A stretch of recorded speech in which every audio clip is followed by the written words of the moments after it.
Good grief. Why do they never go in for me?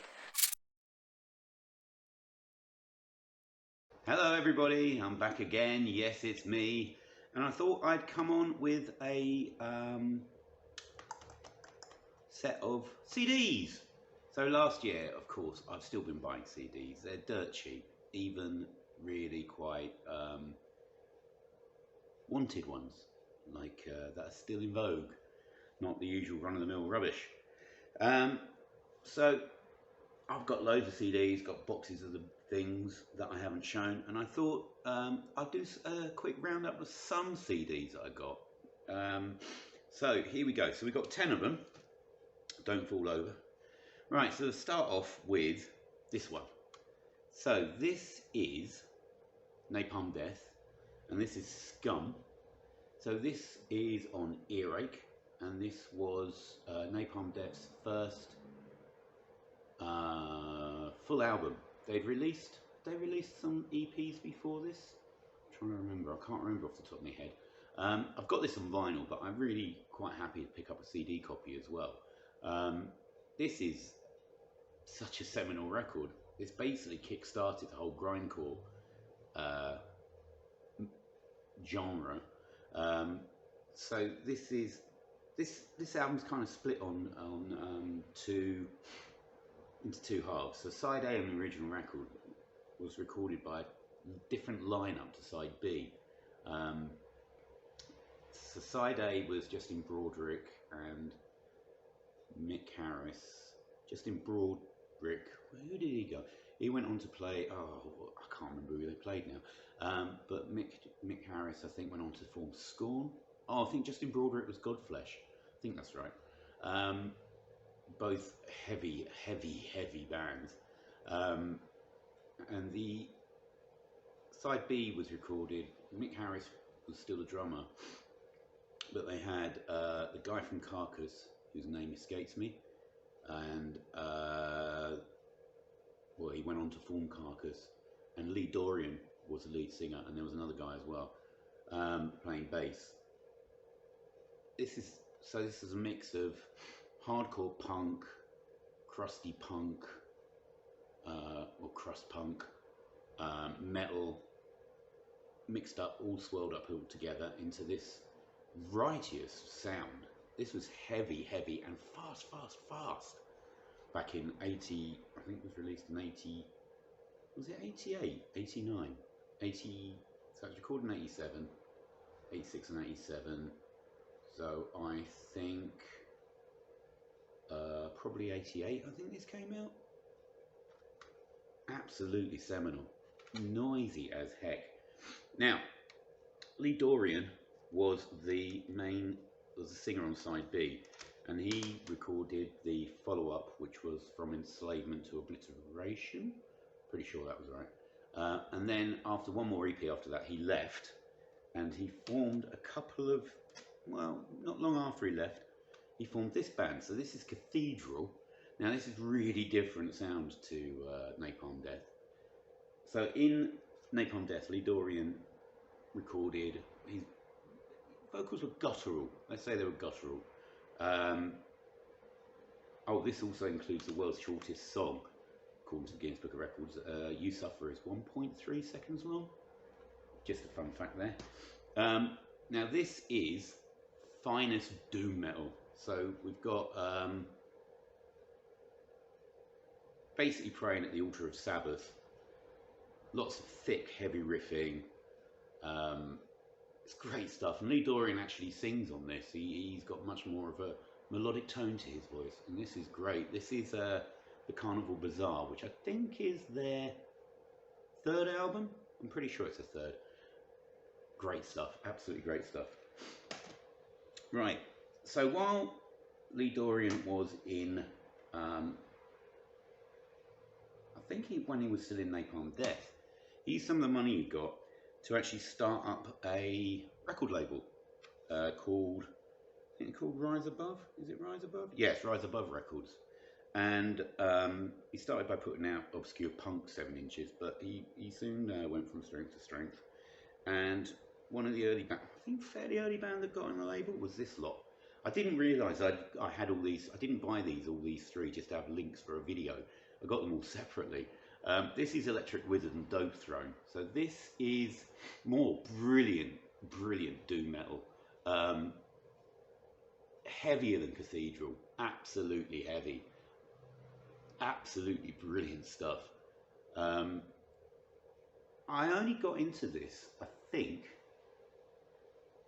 Yeah, I didn't hear this until after I really got into the band Dope Throne, who took their name from this album.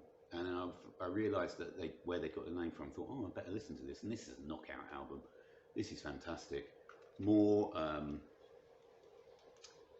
thick, heavy, ganja-ridden doom metal. Absolutely love that. I've been listening to an awful lot of metal the last year or so, and you'll see this when I go through some of the CDs that I've got for show. Right, moving away from the metal for a minute, because it's not all metal. I don't just listen to metal, you know that. I also picked up this. Now this is a band, or it's a duo, a couple of female singers called Prince Rama. I don't know how I first heard this. Now this came out, I'm pretty sure in the 2000s, maybe around, 2012. I've heard, I think it's just, I used to go trawling through Spotify and stuff to find out new stuff to listen to. And I heard, now, those who live for love will live forever. And what was the other one? I think it was So Destroyed. I heard those two tracks and I thought, wow, this is really good.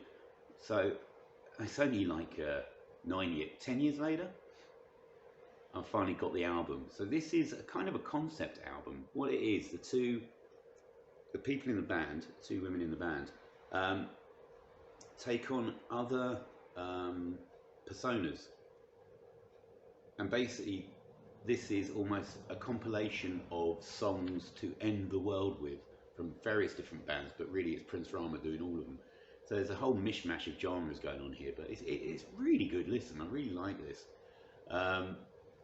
Love that kind of Ronco feel to the cover art as well. So it's kind of, yeah, you've got lots of pop, skewed pop, I'd say it was. Just a really good listen. Right, I think they only released 2 albums, but one of my favourite bands from around, I don't know, 2010 was this out? I think this was out, oh no, a little bit earlier. Was it really 2003? That's what it says on the back. God, is this 20 years old? Anyway, in the 2000s, one of my favourite bands, I really got to love them, was the Dresden Dolls. They're kind of goth cabaret, I suppose. Very sort of 1920s German feel to it with a lot of the songs. Very in-your-face lyrics. Great songs. What's on here? This has got, oh, Girl Anachronism, that's a good track. Coin Operated Boy. Really good stuff. You kind of get a feel for what the band's like from the artwork. That's and oh, what's her name? I'm on a bloody mailing list. I should remember her name, shouldn't I? Is it Amanda Palmer? I'm pretty sure it's Amanda Palmer. Oh, that's cool. There we go. Didn't say that. I'm sure it's Amanda Palmer. But she's married to Neil Gaiman, the writer. Fantastic stuff there. So that's a really good album as well. I got this the other day. This is one of my more recent purchases from. In fact, was it even this year? It might even be one of my first purchases. It's either one of my first purchases of this year or one of my last from the other year, from last year. So this is the Byrds doing, and this is the Ballad of Easy Rider. So this was put together pretty soon after the previous album, which I can't remember. I don't know the chronology of the Byrds very well, but it's firmly in their country rock period, and it was put together after the Byrds were involved on the soundtrack for Easy Rider, so it was kind of a cash-in, really, trying to make some money off the back of it. So it's got a version of the Ballad of Easy Rider on here, which is it's just a lovely, lovely song. I think, was this first Clarence White album? Possibly, I'm not sure. Headley'd be the one to tell you who was who, when, and where in the Byrds chronology. I'm very vague, but it's a bit of a mixed album, this one. So I like the second side. It's got the original Jesus Is Just Alright on here, which I can listen to that. That's pretty good. So the second side is really good, but the first side, I don't know, it's really uneven. I mean, you've got the Ballad of Easy Rider, then you've got a song about somebody's dog called Fido, then you've got a cover of Oil in My Lamp, which I never ever want to hear again. I just remember singing that when I was a kid and hating it when I was a kid. I really don't like that song. Tulsa County is a good song. Then you've got a sea shanty. I know Roger McGuinn's into his sea shanties, but that doesn't fit. Jack Tar the Sailor. And then you end the side with Jesus Just Alright. Now, they've got some bonus tracks on these, because this is one of the 97 reissues. And what were they thinking? What were they thinking? You've got three songs that could easily have taken the place of some of this. So what I did this afternoon was, in my CD player, I programmed an alternate track listing. And I had Ballad of Easy Rider, long version, with the Clarence White guitar solo in it, which is lovely. Then I had Way Beyond the Sun, which is a really good country tune. Then you've got a Jackson Browne, one of his earliest songwrites, I think. Mary Jean Goes to Hollywood, which fits right in. So that's your first three tracks. Then you've got Tulsa County.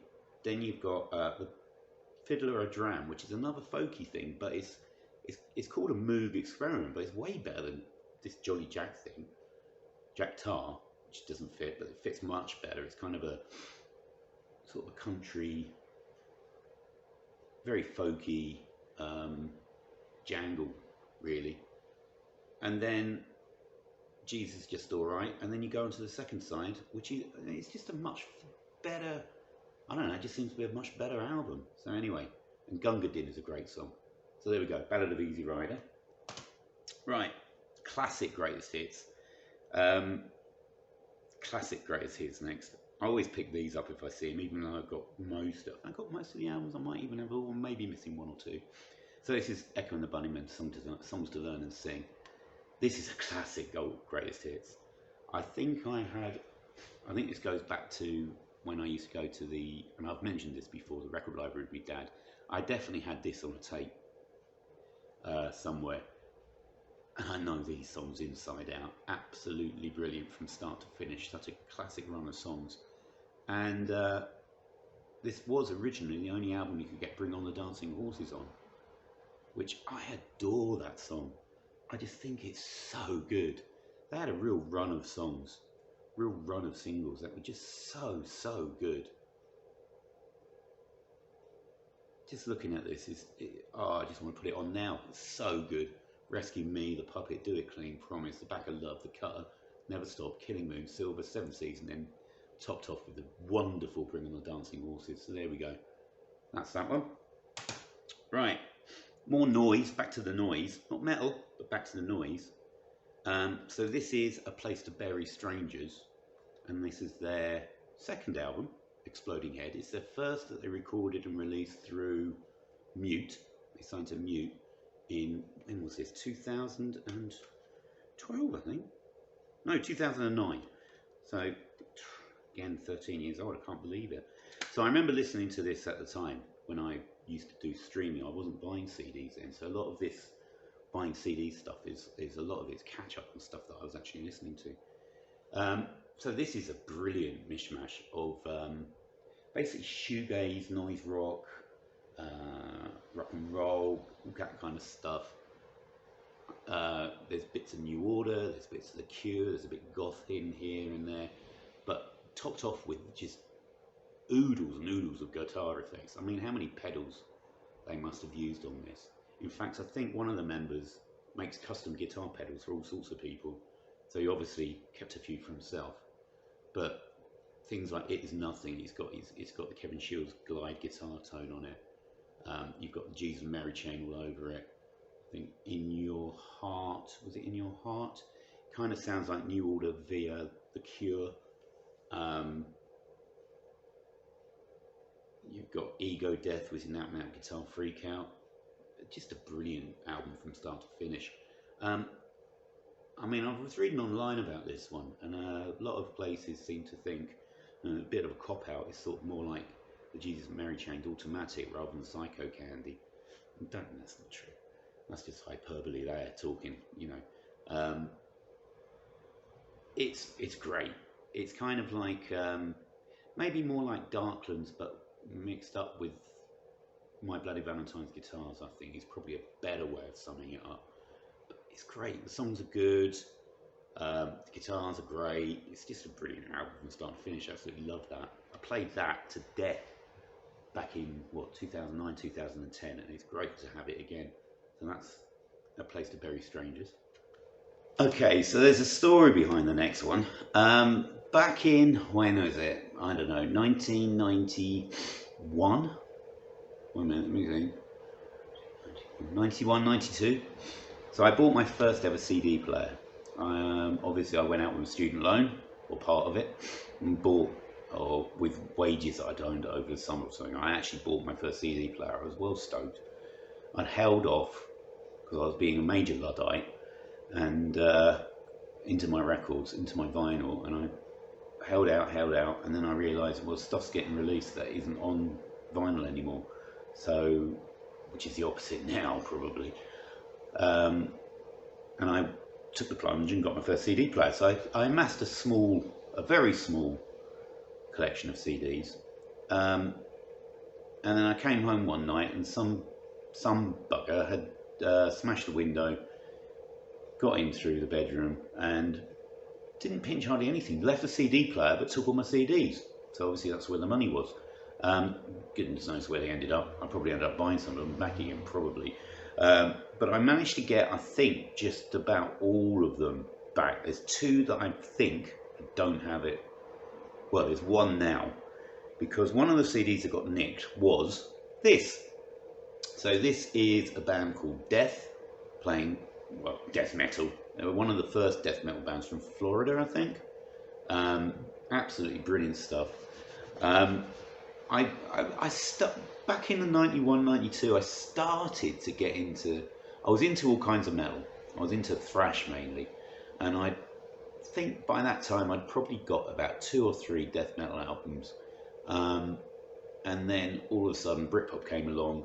So not only did grunge do away with hair metal, for me, Britpop came along, wiped away grunge, kind of.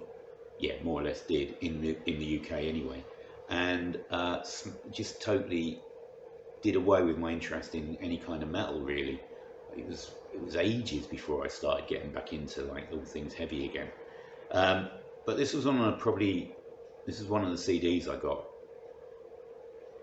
It's taken me 30, what are we talking about? 31 years. 31 years it took me to get this again. I was chuffed to get this again. My daughter, this is another band that my daughter has got into. She's got the first album, which is called Scream Bloody Gore. She absolutely loves it. But I think we were listening. I think we were listening to some Death together. We were flicking through YouTube, looking at metal bands, and Death came up. So we listened to it, and she really liked it. So she went off and bought Scream Bloody Gore.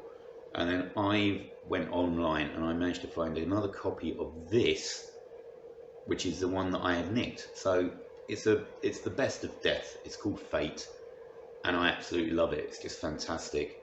It's before Death used, like death metal, used loads of this guttural, I don't know, I just can't take most death metal bands' vocals. They just do my head in. But this isn't like that. This is more gruff, but more along the thrash lines, because Death grew out of thrash and all kinds of Well, I'm sure people will say that's a load of old hogwash, but anyway, for me, it came on just after I'd got sort of into thrash, but I was a late developer with death metal. So anyway, but that's a fantastic. I was so stoked to get that again. Absolutely overjoyed to find a copy of that. So that's brilliant. Right, a couple more. I'm going to do this one first. This took me an age to get into this album. So this is Queensryche, and this is Operation Mindcrime. So this is another concept album.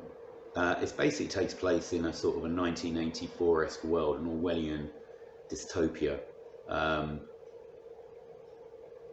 where all thinking is outlawed.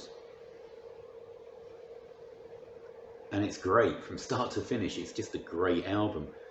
I didn't really get Queensryche to start with. I wasn't really into them, but I think I had one single by them, Eyes of a Stranger, which I think is off the next album. No, it's the last song, Eyes of a Stranger. I had that and I thought it was all right, but it never really made me want to get into it. But then I listened to it.